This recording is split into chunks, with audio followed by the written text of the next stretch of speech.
while we're waiting, are they already in? Yeah, they are, but it's cool. Yeah, we're good. Oh, can they hear me now? Yes, they can hear and see you and everything.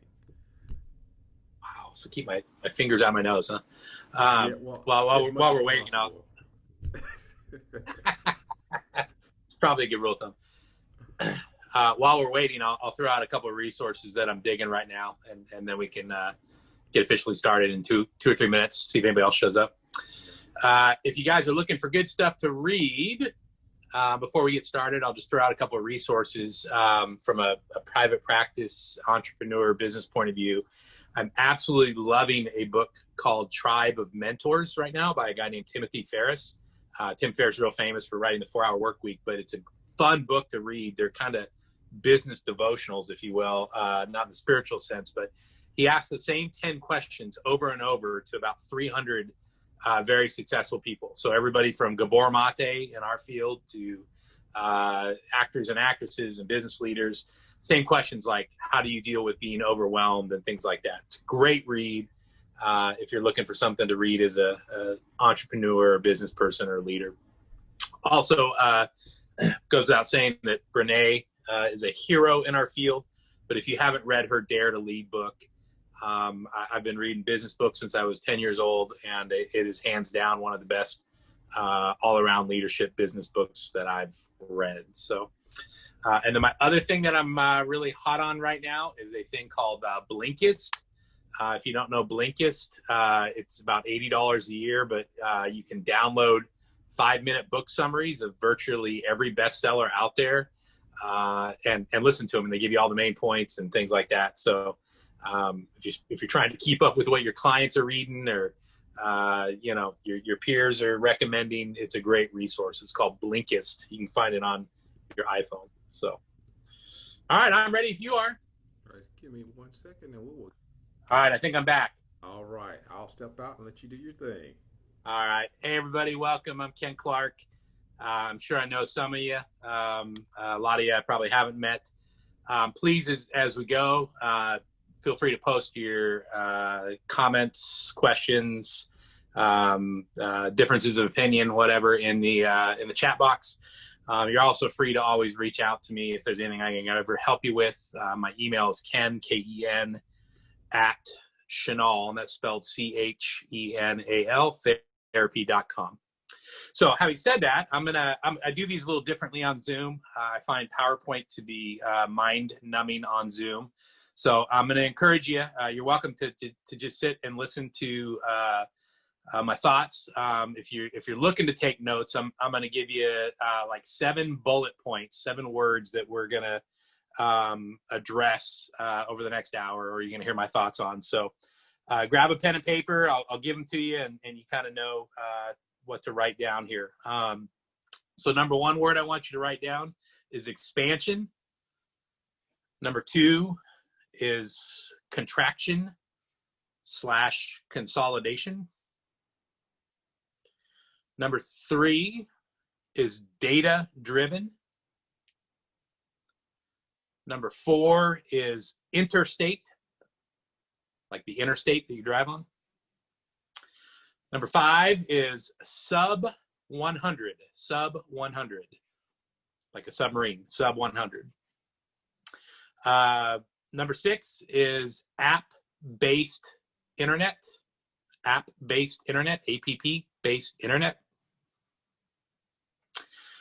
Number 7 is 40-year death.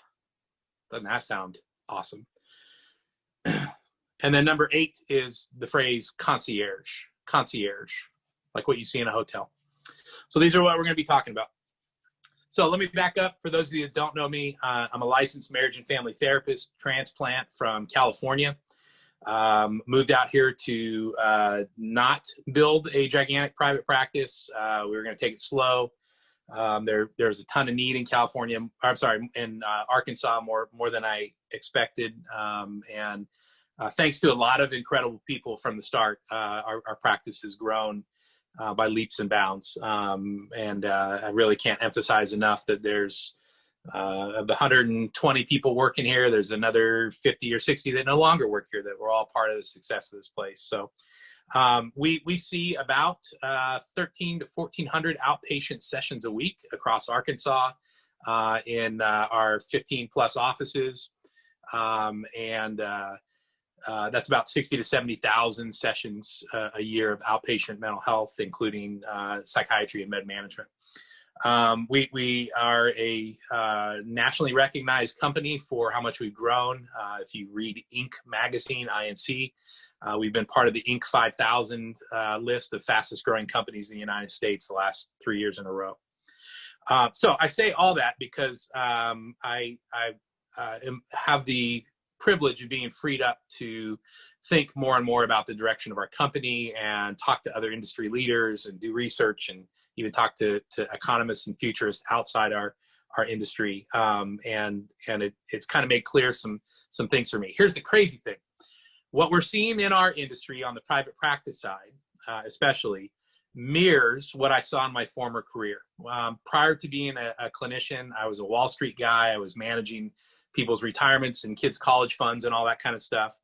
And started that in the mid-90s. And we saw this huge wave of people leaving these large firms like Merrill Lynch and other things like that and starting their own private practices. And a lot of what I was able to predict and stay ahead of in our industry was simply stolen from my experience watching that. So I tell you that because some of what you're going to hear today is simply the extrapolation of what I watched in that industry and how it changed over 20, 30, 40 years, and what I'm seeing in our industry, which continues to match. In our company, we've got a bunch of sayings, but one of our sayings is expect the death of your current model. Business changes so fast. We live in a world where companies like Uber and Zoom and all these things disrupt the established companies. And so one of the best things we can do, we think, is as a company is not think that we've got something that's going to last forever in its current form. And so with that mindset, that's how we approach our industry as well. I always think of something my dad said as a kid growing up. My dad was kind of a business nerd too, but it stuck with me. I remember him saying that the last guy or woman selling buggy whips thought they were a genius who had cornered the market. In other words, just before cars put horse-drawn carriages out of business, the last person selling horse-drawn carriage supplies must have thought, this is the greatest business ever because everybody's coming to me. I must be awesome. And they weren't really that awesome. They were just the last person standing before that industry completely died. And so I would caution, and when I coach practice owners and folks across the country, I caution them from getting too heady, and I have to caution myself with their success, because part of what we're seeing, I believe, is the beginning of a terminal transition in our industry that's going to last 30 or 40 years. Some of the things that we're seeing that we'll talk about is kind of this rapid expansion of private practice. When I started Chenal in 2010, there's maybe 20 people on Psychology Today for Little Rock, and now there's 100 plus and more joining every day. And all these therapist groups that I'm part of at Facebook and other places, the number of people joining and asking questions about starting their own private practice is literally hundreds per week. These groups are growing exponentially. We're seeing something that we predicted years ago. If you've been around our practice, we've been talking about it for 3 or 4 years, which is kind of the implosion of these large Medicaid-driven agencies, which is also pushing people into private practice. And then what we're going to see next, and we'll talk a lot about today in some form or fashion, is how all of us that think we're geniuses right now are going to get clobbered by technology when it comes. So here's what I'm going to tell you. I'm 45. I expect to be in this business or run this business for another 20 to 30 years. I also believe that 60 years from now, our industry will not resemble anything like what we experience now. So I'm going to tell you the good news is none of you need to necessarily panic today if you're thinking about private practice. If you're still thinking about jumping into private practice, it's a great time to do it. But you also need to keep your eyes on what is coming. Some different things. Let me just talk. Oh, actually, let me back up. One more thing that I want to mention. There's what we call the Big Four. The big four are Apple, Google, Amazon, and Walmart, right? And then there's a lot of research out there about the big four. Honestly, the thing that should scare all of you all the most, if you're in private practice or thinking about private practice, is not the other people that are setting up a private practice across the street, but what happens when Amazon or Apple or Walmart, who already has decided they want to get into mental health, decide they get into mental health. Those four companies combined, who already care about their employees' mental health, combined, they have 5.5 million employees between those four companies. They have billions, combined over $1 trillion in annual resources to devote to whatever projects they want, including their employees' mental health. If they were a state, if those four companies combined to form a state, they would be the 23rd largest state in the United States. Make no mistake about it, whatever we think we're doing in our little corner of the world, when the big four decide that they are going to make an impact on mental health or try and make a profit off mental health, it's going to change the game. So you need to be watching what's going on with them. Walmart is already rolling out the ability to have practices within Walmart locations. They're testing it in Texas right now. So here's what we're going to see. The future of private practice, right? And none of this is meant to be good or bad. It is just the prediction, and then you decide what it means for you and your plans and what you're doing. Number one, we are going to continue to see an explosive expansion in the number of private practices, both in Arkansas and across the country. Part of this is mirrors. Again, what I saw as a Wall Street guy was that the large companies lost their grip on technology. It became easier and easier to go out and start your own financial planning practice or your own mental health practice, because all you need is a $40 a month subscription to an EHR and a $5 a month Hushmail account or whatever, and boom, you can be a private practice. They'll even help you do the billing. They'll make it easy, all that kind of stuff. So that technological advance is absolutely going to fuel the growth of private practice. It's very easy to start one right now. That coincides with the fact that we, in particular, the Mid-South, but Arkansas in particular, as a population, is discovering mental health in ways that they haven't before. So you go out to the coast or the big city, there's been a lot more therapists in private practice for a long time. Arkansas, it's relatively new. And so the public themselves there's a lot of first-time users of mental health in Arkansas. So we have a growing market and a growing number of therapists. What it will mean, and we're already seeing this in our practice that fields 4,000 to 5,000 calls a month, new calls for new services, is that over time, over the next 3 to 5 years, you're going to see a decline in the number of calls per therapist. So the more people that are on Psychology Today with profiles, the fewer calls that they're going to get per person. Part of that is going to lead to the expansion of group practices. So not just going out on your own, but saying, hey, this is silly. Why are two of us paying rent? One of us should pay, we should combine and pay one rent. So you're going to see the expansion of group practices. When we started a group practice in Arkansas a decade ago, there were a few, but not nearly as many as there are now. Many of the people that have worked for us have gone on to start their own group practices and are doing very well. And that we expect that to continue. I'm a speaker at the Group Practice Summit that occurs every year. We had over 400 group practice owners show up virtually this year. Last year it was in Chicago. All of those group practices are growing by leaps and bounds, double digits a year, 20, 30, 40% growth. So we're going to see a lot of people go into group practice as well and kind of discover that. So the next three to 5 years are going to be the golden years of being in private practice. It will be the most easy and most profitable time in our industry ever and ever again to be in private practice. So if you just started one, don't panic. It's a good few years. Make good money, stick it in the bank, pay off your house, pay off your student loans, all that kind of stuff. 5 to 10 years out, as with any industry that has a massive influx of supply, right? Supply being therapists who are willing to do this. we'll begin to see a contraction, right? And some of that will be related to economic conditions. There's a lot of solid research out there that is saying that somewhere around the end of this decade, there'll be a very substantial recession or depression. And so things like the ability to cash pay for insurance, or even pay your copays will begin to dry up. So really 5 to 10 years out, we're going to see a consolidation of private practices and even people leaving our industry, right? It's going to become harder and harder to make a living. There's going to be more requirements that we're going to talk about in a minute. But we'll see the industry begin to shrink back down. For the people that survive, it will also feel like a boom time, right? It'll be the last guy selling buggy whips kind of thing. So you'll have booming group practices in that 5 to 10 year window. We hope to be one of them. If you're looking for a spot, give us a call.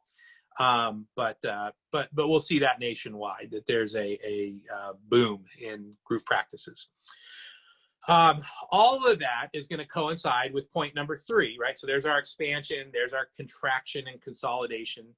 And by the way, we're already seeing this. We're about to expand out of state. That was because a group practice out of state contacted us and wants to be part of what we're doing, because the group practice owner is tired of trying to navigate that on her own. So there's your expansion, contraction, consolidation. That will give way to or occur simultaneously with data-driven practices increasing exponentially by insurance companies and payers. We're all going to complain about it, and yet, ironically, most of us tout evidence-based procedures ourselves, right? One of the great truths in our industry is we love to say DBT or EFT or EMDR have evidence behind them. We should not be surprised when the insurance companies turn around in the next few years and say, we want proof that what you are doing as a private practice, as a practitioner, is actually making a difference. Mental health is incredibly expensive in the grand scheme of things for an insurance company, right? That when I go in and get my high cholesterol tested, it doesn't take it doesn't take a whole lot of money out of the insurance company's pocket. But when I start bringing my kid in every week, as I should for, I'm going to reposition my camera here, as I should for some traumatic event, now you're talking about $130, $140 a week times 26 or 52 weeks. That's a ton of money, maybe even more money than they pay to be in the plan under like the ACA plans. So the insurance companies are going to begin demanding data, and it's going to pair with the fact that data becomes easier and easier to manage. I believe it is a matter of time, if it's not already occurring. Well, it's occurring, we know at our practice, that insurance companies are asking for more and more sets of notes. They want to see what's going on in your practice. I guarantee you that if not already, within the next few years, a human won't be reading those notes. They'll be delivered in electronic format. They'll be uploaded to a powerful computer that has optical character recognition. They will go through your notes and look for certain factors being there or being excluded, and then it will flag notes automatically to begin being reviewed and sent to audit. This is exactly what the IRS did over the last 20, 25 years. It's become so much harder to cheat on your taxes, not that I would recommend it, because the computers are just great at crunching the data. They can figure out where things don't match up, or look at the name of a nonprofit that you donated to supposedly being spelled wrong, and they can automatically research it without a human ever getting involved. So insurance companies are going to move towards that. On the backside, I also believe that you're going to see the introduction of value-based care across the country. And this is already being led by CMS and Medicare, but you're going to now be given a certain amount of money to take care of somebody if they have depression, regardless of how many times you see them. I believe this is what will occur, or trauma or whatever. If you do a better job than average, and that includes their patient satisfaction scores, which will begin being solicited directly by the insurance company, then you'll get a bonus. If you don't, then they'll either take money back or slow your stream of inbound referrals. You'll actually be rated internally at the insurance companies. The clients will be able to see the ratings before they choose you. It's going to become data driven. So that'll feed some of this contraction that we're talking about, right? That the amount of data that a 1 or 2 person practice has to turn over to the insurance company is going to be a nightmare. Unfortunately, the EHRs that a lot of us are using at our level, things like Therapy Notes or Simple Practice or some of these other great platforms, they have a very low level of interoperability. So they don't hook into other systems very well, unlike some of the bigger systems that we might hate, like Credible or Epic or some of these. And so again, it's going to be really kind of a growing pain in the rear for small practices. Okay, so interstate. So point number 4, interstate and global practice. In the next 3 to 5 years, and we're already seeing it right now, we're seeing the early stages of it kind of accelerated by the pandemic. But in the next 3 to 5 years, you're going to see state lines open up or people simply license in other states. But either way, you're going to lose your geographical monopoly on clients, right? So if you're the only provider in Bald Knob or something, that may be great. You may have people out the door. As people become more comfortable with telemedicine, as 5G rolls out, as people pursue licensure in other states, which is already happening countrywide. In a lot of big therapist groups, they're talking about which states are easiest to get another license in. I just want to do telehealth. I don't actually live there. We're going to see that anyway. But we're going to see the states fueling this.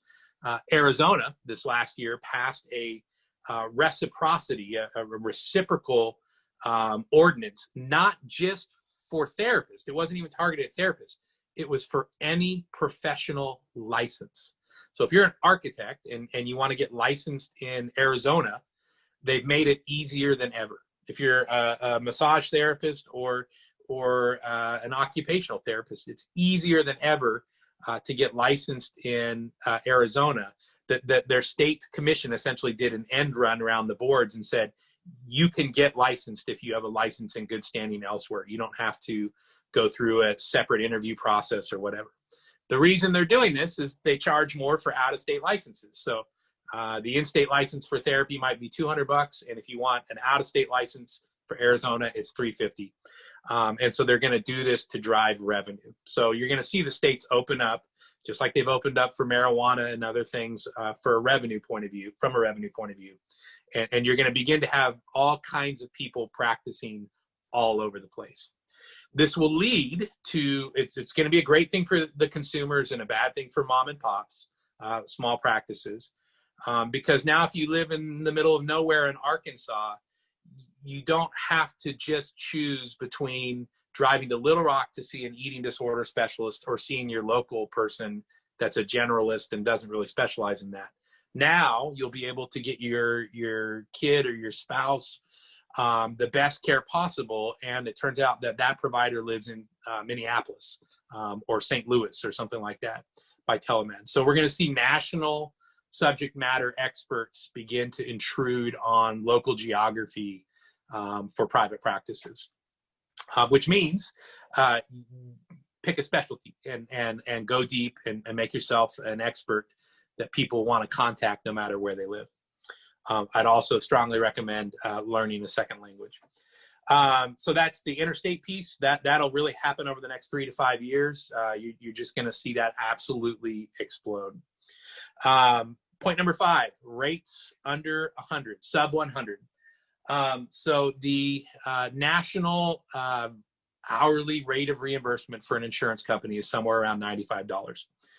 Arkansas, in this weird anomaly, pays the most of virtually any state for insurance reimbursement from the different carriers. And we are the lowest or second lowest cost of living. In other words, we get paid more here for a cheaper place to live than anywhere else. I'm an economy guy at heart. I'm a business guy. I believe in supply and demand. With both state lines opening up, as well as the fact that Blue Cross in Arkansas takes notes from Blue Cross in Colorado or wherever, there's no way that our rates are going to stay at that level. I believe our rates in Arkansas will descend, and the Mid-South. This is true all over the Mid-South. will descend to the under $100 level, like Texas, like California, like other places.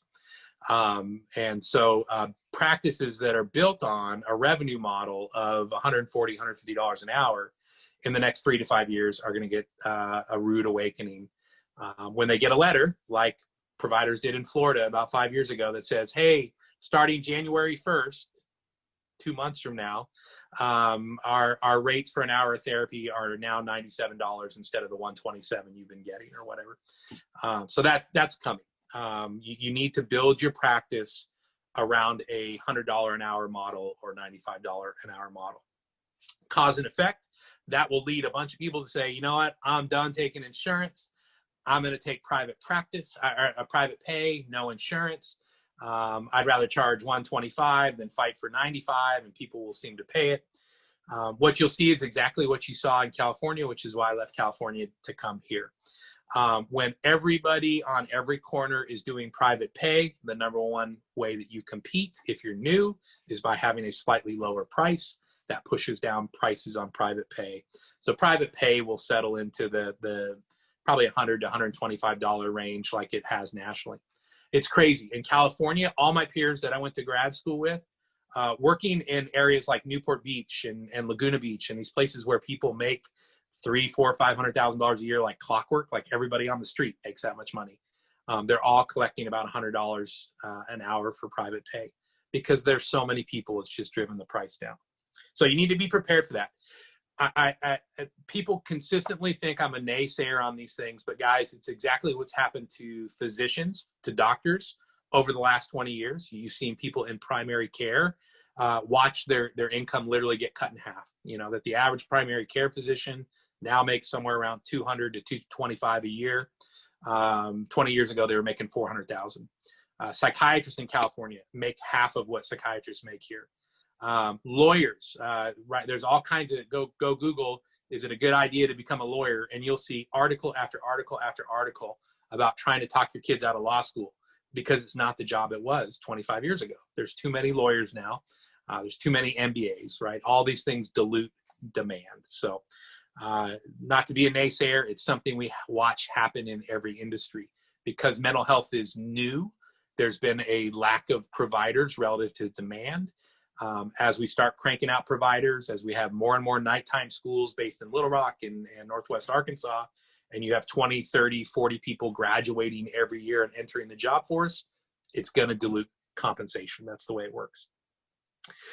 Internet searches. Most of the practices that, so this is point number 6, or app-based internet searches. Most of us that have built private practices, whether we want to credit Google or not, a lot of it comes through the internet, right? Most people aren't hanging out on Facebook or watching TV ads hoping to find a therapist. You go to Google when the stuff hits the fan, you type in kid therapist in Little Rock or whatever, and you get results. And if you have good SEO and website stuff, you get better results and more people call you. Well, what we know, and the statistics are wild, that roughly 50% of internet access now for the US population doesn't occur through a web browser. It doesn't even occur through a laptop or a desktop like it did 20 years ago, 10 years ago. The vast majority of Americans that access the internet are doing it primarily through apps on their phone. I don't go to CNN.com. I go to the CNN app on my phone, right? I go to Facebook, right? A lot of what we spend on the internet is Facebook. They are captive apps where somebody can control what everybody has access to. Cox and Comcast and these big companies, they shelved their plans a couple of years ago, but they were going to begin charging businesses different tiers of advertising. So if Ken's practice in Little Rock wants to be accessible to the most people, then I have to pay one price. If I only pay this price to be accessible through their app, then I'll only be seen 20, 25 times a month. So the democratization of the internet is ending, right? And we're going to app-based usage. So what that means is if you're not, if you don't figure out how to find visibility in these apps, your new client flow is going to get choked out, right? We talked about the big four. Who's one of the big four? Apple.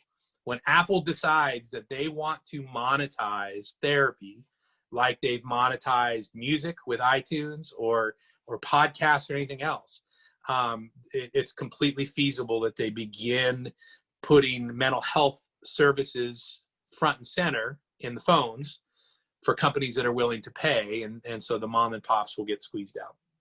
So you need to be prepared for that. Spending a ton of money on a super fancy website is probably wasted money in the next 5 to 10 years, because people are just going to stop using the internet like we know it, just like they stopped using phone books like we know it, right? Expect the death of your current model. All that is going to lead to, and I sincerely believe this, guys, our industry from top to bottom, private practices, agencies, all that kind of stuff, is going to get phased out over the next 40 years. Won't be gone in 5 years, definitely won't be gone in 10, 20 years. It's going to look very different.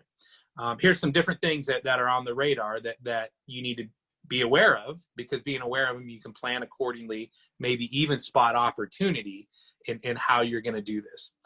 Number one is artificial intelligence, right? Which if you're not studying it, it sounds like a bunch of science fiction stuff that people have been talking about forever. I had the privilege of being on a Wall Street Journal conference. It was invite only. It was healthcare based, and it was amazing. We got to ask questions of Anthony Fauci, and we got to ask questions of Arianna Huffington, who has a new company called Thrive. The guy who started the Impossible Meats company. I mean, they all just did Q&A. Well, one of the people on there was the gentleman who runs Verily, Verily, which is Google's health spinoff. So Google is attempting to corner the market on health records. Your health records would be warehoused and protected by Google. Google will become the biggest purveyor of HIPAA is their goal. And so this gentleman is at ground zero of all kinds of health stuff going on that Google is pouring billions of dollars into. And I asked him what he sees coming for mental health. And he says it's a matter of time before AI supplants the regular office visit for mental health. And he talked about things that they're already experimenting with at Google that measure like speed of keystroke on your computer. So when you're slipping into a manic mode, you're going to type faster with more errors than when you're kind of in the middle, or when you're depressed, you're going to type slower. You're going to use certain words more. And so using artificial intelligence to flag people early on and divert them into medication management as soon as possible, as opposed to they come in because they're crashing and we see them in outpatient and realize this person's, full-blown bipolar, unmedicated, right? So you're going to see AI beginning to care for people faster, better, with more accuracy. But the downside is going to be that it begins inching us out. But it's coming. AI is absolutely coming. Every legitimate CEO of billion-dollar companies that I hear and listen to talk about how they expect AI to revolutionize industry in general in the way that the assembly line did in the 1920s. So implantables, we already know medication has changed a lot. Medication is going to get better and better. We're going to have better data. But if you haven't begun following Elon Musk and the Neuralink stuff that they're doing, it's mind-blowing. It's terrifying. It's so cool, all wrapped into one. And mind you, this is the guy who created the electric car, who they're launching rockets and landing them on boats now. They just sent somebody to the space station. This is not some dreamy guy who doesn't know what he's doing. But Neuralink will launch in the next year or two. And they're going to use it initially for things like Parkinson's and stuff. But it's an implantable wire that hooks into your phone, and you can use it to control all kinds of neurological conditions. Down the line, right, he talks about being able to hear music in your head without having earphones in. I mean, it's crazy. But in the interim, right, after the neurological, physical problems, they're already talking about how that will be used to control mental health conditions, which in part are run off the neurological system, right? So implantables, this idea that there are things that will begin affecting our mental health, that we literally go get surgery on, implant it, and it just regulates that in the same way that a pacemaker rate manages heart stuff or whatever. Side note, if you guys seen these commercials on CNN for Cardia Mobile, I went out and bought one just to see it. It's an EKG machine. It costs $80. I can put my finger on it. It shows me my heart rate in real time, sends it to my doctor if I want. This is where technology is going. It's going to run through your phone. It's going to be easy to carry devices, implantables, things like that, which will all put pressure on an industry that has built itself on 60-minute conversations that are so slow exploration, a descendant of psychoanalysis, all that kind of stuff. We're going to begin seeing the integration of mental health into other industries. I believe you're already seeing this in places like Tyson and other places, but people will start bringing mental health in-house, right? This is an extension of the EAP movement. EAPs were created in part because employees drinking or having substance abuse problems or marriage problems are a drain on company productivity and cost and all that kind of stuff. So why not just bring mental health in-house, control the cost better, make it part of the company structure, have a faster response time. So a lot of the people that we're seeing with health insurance coverage from their employers will be given preferential treatment rate, cost and stuff if they see somebody in-house. We're already seeing this with things like MD Live, where the copay is waived or whatever if you see an MD Live provider versus use somebody from a physical location. So that's all coming for our industry as well. There's huge opportunities there, though, right, for forward-thinking companies and practitioners of how do I embed in these companies? How do I work with the companies that are a tenth of the size of Amazon or have just 60 employees and all that kind of stuff. All this, by the way, parallels what we've seen with everything from, like I said, lawyers, doctors, CPAs, right? The number of people taking the CPA exam every year to become a tax preparer, things like that, it's dropping 7 to 10% a year because technology's replaced them. So where does that leave us, right? Like that's like a super grim, like, the world's not going to end in your lifetime, but shortly after, the whole universe is going to explode. That's the kind of message. What I think it means for people who still want to be in private practice or build a career in private practice or want to ride the wave of change, what I really believe is that there will be a move towards concierge type roles, not concierge medicine where you pay a flat fee type thing, so that may be part of it, but the private practices that thrive, or the private practitioners that thrive, are going to become connectors of people and resources. So when I left the Wall Street world, my only job as a finance guy was to pick stocks for people. Within 5 years, the people who were picking stocks for you were also now helping you find insurance, refinance your mortgage, navigate your money drama with your kids, make a will. I mean, they became a one-stop shop, right, as the industries began to consolidate.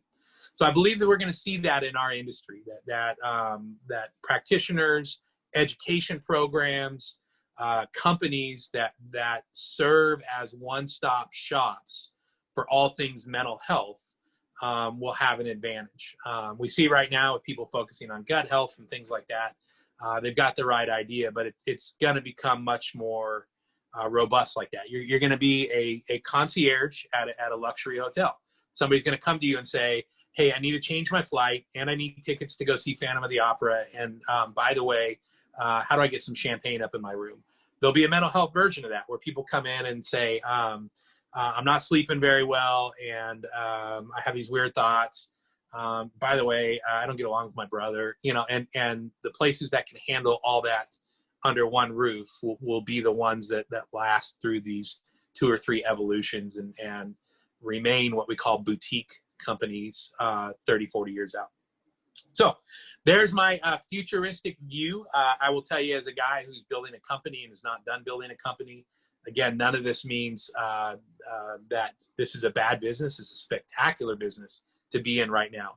But like every other industry that was sure the golden days would always last, change is coming for our industry. And smart leaders, smart practitioners become monitors of that change so that they can evolve with it, instead of one day wake up and wonder where all their clients have gone, and now have to figure out how to exit a lease and things like that. So I'll stop there. I would love to open it up to questions. You're free to post questions in the comments.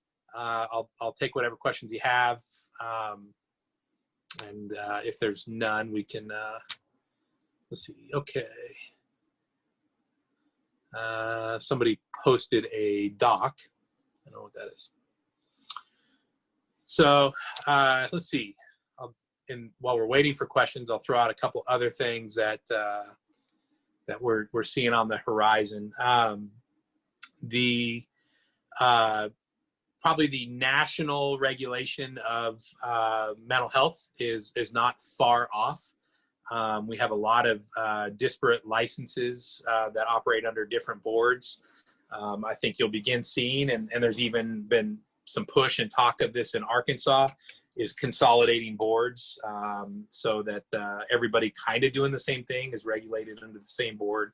Happens in other states. So as you begin seeing that happen, you'll eventually, I think, see the national licensing of mental health to mirror the fact that there's national standardized testing for it and things like that. But that'll increase portability and all that. I think rural mental health, in the same way that Arkansas is still a very productive place to be, because we're still behind the curve about 10 years in mental health stuff. Rural medicine, rural mental health will continue to follow that pattern. So if you're looking for a sweet gig, find a nice medium-sized Midwestern town without enough therapists, and you'll probably be good for the rest of your career. Let's see, there's a Q&A there. Okay. Talk more on SEO for websites. Any recommendations for becoming specialists, best providers? It's so SEO, I'll mention it briefly. SEO is going to be more and more driven by what you're willing to pay for as far as paid advertising. Google is expanding the number of paid searches and dropping the number of organic searches on the front page. That's how they get revenue. So I think the most important thing with SEO is probably to go a mile deep with one or two specialties. So, EMDR for middle-aged men is going to get you, I think, over time, more attention on Google in your area than, trauma therapist, right? Don't SEO, don't optimize your website for broad terms. Optimize your website for 2 or 3 deep dives into specialties. As far as specialties, what I would caution everybody is the mad dash on certifications. I hate to be the cynic here, but as much as EMDR or DBT or EFT or any of these are amazing evidence-based therapies, they're also economic products, right? That it costs a lot to go through somatic experiencing training. Somebody is making money off that. Somebody is building an organization off that. So what happens, and I feel like we saw this with EMDR, which was on the rise when I first moved here, everybody spent a lot of money getting EMDR trained, and the first few people out there doing EMDR were packed. Now everybody's got EMDR, so you have to go get certified again in something else, right? And so I think we're seeing that with SE, somatic experiencing, things like that. Guess what? In 5-10 years, everybody will have that one, and there'll be a new one. So if you're not careful, you get on a financial treadmill chasing these certifications. Whatever certifications you have, I'm a cynic in this area as well. I don't believe the public really cares as much as we want them to care, not anywhere close. As somebody who is a master's level licensed marriage and family therapist, gosh, if I had $1 for every time somebody called me doctor, even after I told them I'm not a doctor, I'm just a marriage therapist, right? The public really doesn't understand what we do. They don't understand the credentials, even to the point that thinking you're a physician, and that half the people think that you can write prescriptions, right, when they come in. So I would tell you to go deep on specialties that are passionate for you. What we say at our practice, and part of how we've grown, I could give a rip what certifications people have. I'm curious what they stay up reading articles about at night because they love it. What populations, what techniques, whatever. Become a passionate artisan at some subspecialty, right? Some population modality overlap. And you'll do well. People will seek out specialists who are passionate. Unfortunately, people don't seek out credentials nearly as much as we wish they did.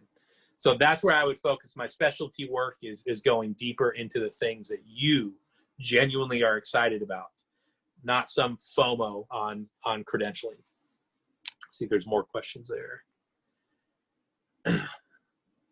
No more questions yet. I'll take them if they come in. You can post them in the chat or the Q&A. And while we are waiting on more questions, I have copied and pasted a link in the chat for all the attendees. That is the link to the survey. Please make sure that you guys complete the survey. Once the meeting is over, you will need to complete it in order to receive your CEU. So once we've ended this meeting, you guys just hit that link, complete the survey, and you will be good to go. Thank you. I think one of the things worth recognizing as well is that we will begin having increasing global competition for our clients, that telehealth will enable 24/7 service in the United States. People no longer have to wait till 9 in the morning to go see their therapist. That both U.S. born or raised therapists who move elsewhere will be working in different time zones, as well as English speakers in other cultures will begin pushing into our culture clinically and offering services at all hours of the day. What do I see as the future of psychological testing was the question. You know, I so much of psychological testing at this point is driven by schooling. You know, the vast majority, we do a lot of psych testing in our practice. The vast majority of it is meant to either drive an IEP plan, get a parent some answers, or settle a debate among parents on whether their kid's ADHD or something, or to establish a diagnosis that's needed for disability or things like that. So I would tell you that the future of psych testing is going to be driven by how those industries change. I believe you're going to see the same thing happen in education that I've been talking about here. I believe that education will democratize. It'll move beyond state lines. You'll be able to pick anywhere you want your kid to go in the United States for middle school, and it'll be online if you want it. And your only question will be, can you make the cut and get into that school? But wouldn't that be cool, right? If my kid's an absolute, microbiology nerd by age 12, if there's a microbiology focused curriculum out of Portland, Oregon, that my kid can do online, you're gonna have a lot of people consider that. So I believe as we see that democratization of education across state lines and addressing however that system is broken, you will have less need to fight for unique services. I believe more and more people will offer services targeted at kids with different struggles, and parents will have more and more choice. So you'll need less and less validation of diagnosis for that. I think you'll see continued need around spectrum testing and things like that. But again, a lot of that's driven by kids getting the resources they need in school. So I will tell you anecdotally, as somebody who's got a ton of LPEs in my practice, that are all trained to do psych testing, I can barely get them to do psych testing to save my life, right? They're all over it. They all would rather be therapists for whatever reasons. So there are some wonderful people out there that geek out on psych testing. I think you're going to see the general decline in psych testing overall. I think you're going to see less and less doctors, by the way, need those as well to justify medication. We saw a big upswing in ADHD testing because PCPs didn't want to give meds without an outside diagnosis or something like that. So for a lot of reasons, I think that'll change as well. So I think psych testing probably is a broad field is limited. I also think it'll democratize and go, across state lines. And gosh, you've got somebody here in Little Rock who does some ADHD testing on top of the other 20 tests, or we can get online with the lady out of Pennsylvania that's all she does, and she's written 5 books about it, and we can get her or one of her proteges to do it. Why wouldn't you do that, right? So I think the geography thing you'll get psych testing centers, but you'll need less and less psych testing on every corner. So let's see, other questions.